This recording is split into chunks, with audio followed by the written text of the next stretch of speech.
Telugu cinema పరిశ్రమలో ఎన్టీఆర్ సృష్టించిన ఒరవడి అంతా ఇంత కాదు. ఆయన లాంటి హీరో తెలుగులోనే రాలేదు. బహుశా ఇక ముందు కూడా రాడు. నటనకే కొత్త పాఠాలు నేర్పిన హీరో ఆయన. తాను నటించిన ఎన్నో సినిమాలు అద్భుత రికార్డులను సెట్ చేసి పెట్టాయి. తెలుగు సినిమాలను మాత్రమే కాదు, హిందీలో సూపర్ హిట్ సాధించిన పలు సినిమాలను తెలుగులో రీమేక్ చేశారు. ఇక్కడ కూడా బ్లాక్ బస్టర్ హిట్లు సాధించారు. బాలీవుడ్ సూపర్ స్టార్ అమితాబ్ బచ్చన్ నటించిన పలు హిట్ సినిమాలను ఎన్టీఆర్ తెలుగులో రీమేక్ చేశారు. అయ్యేంటో చూద్దాం. బాలీవుడ్లో అమితాబ్ బచ్చన్ నటించిన super hit cinema Zanjeer NTR తెలుగులో నిప్పులాంటి మనిషి పేరుతో రీమేక్ చేశారు.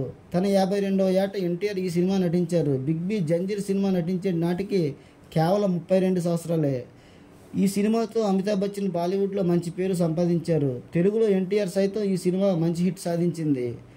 అమితాబ్ బచ్చన్ నటించిన మరో సూపర్ హిట్ సినిమా దో అంజానే. ఈ సినిమాను ఎన్టీఆర్ మావారి మంచితనం పేరుతో తెలుగులో తెరకెక్కించారు. ఈ సినిమా హిందీ సినీ పరిశ్రమతో పాటు తెలుగులోనూ మంచి విజయాన్ని సాధించుకుంది. బిగ్ బి బాలీవుడ్లో నటించిన మరో block buster cinema the war. దీనిని తెలుగులో మగాడు పేరుతో ఎన్టీఆర్ రీమేక్ చేశారు. తెలుగునాట ఈ సినిమా మంచి సక్సెస్ని అందుకుంది. బాలీవుడ్లో అమితాబ్ బచ్చన్ ఓ రేంజ్లో గుర్తింపు తెచ్చిన సినిమా డాన్. ఈ సినిమాతో బిగ్ బి కనీ విని ఎరగని విజయాన్ని అందుకున్నారు.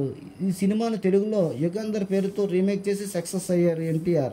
ఆ తర్వాత ఈ సినిమా పలు భాషల్లో రీమేక్ అయింది. చాలా చోట్ల మంచి విజయాన్ని అందుకుంది. అమితాబ్ బచ్చన్, వినోద్ ఖన్నా కలిపి నటించిన super duper hit multi starrer సినిమా హేరా ఫేరీ. కామెడీ ఫ్యామిలీ ఎంటర్టైనర్గా తెరకెక్కిన ఈ సినిమా తెలుగులో రామకృష్ణుల పేరుతో రీమేక్ అయింది. ఇందులో ఎన్టీఆర్తో కలిసి ఏఎన్ఆర్ నటించారు. ఈ సినిమా టాలీవుడ్లోనూ ఎవర్ గ్రీన్గా నిలిచింది. తెలుగులో ఎన్టీఆర్ ఏఎన్ఆర్ కలిసి నటించిన మరో సినిమా సత్యం శివం. అప్పట్లో ఈ సినిమా మంచి విజయాన్ని అందుకుంది. ఈ సినిమా సైతం బాలీవుడ్లో అమితాబ్ బచ్చన్, శశి కపూర్ కలిపి నటించి సుహాగ్ సినిమాను రీమేక్ తెరకెక్కించారు. లావరెస్ నా దేశం అమితాబ్ బచ్చన్ కెరీర్లో అద్భుతమైన సినిమా లావరెస్. బాలీవుడ్లో ఈ సినిమా అద్భుత విజయాన్ని అందుకుంది. ఈ సినిమా తెలుగులో ఎన్టీఆర్ నా దేశం పేరుతో రీమేక్ చేసి మంచి హిట్ అందుకున్నారు.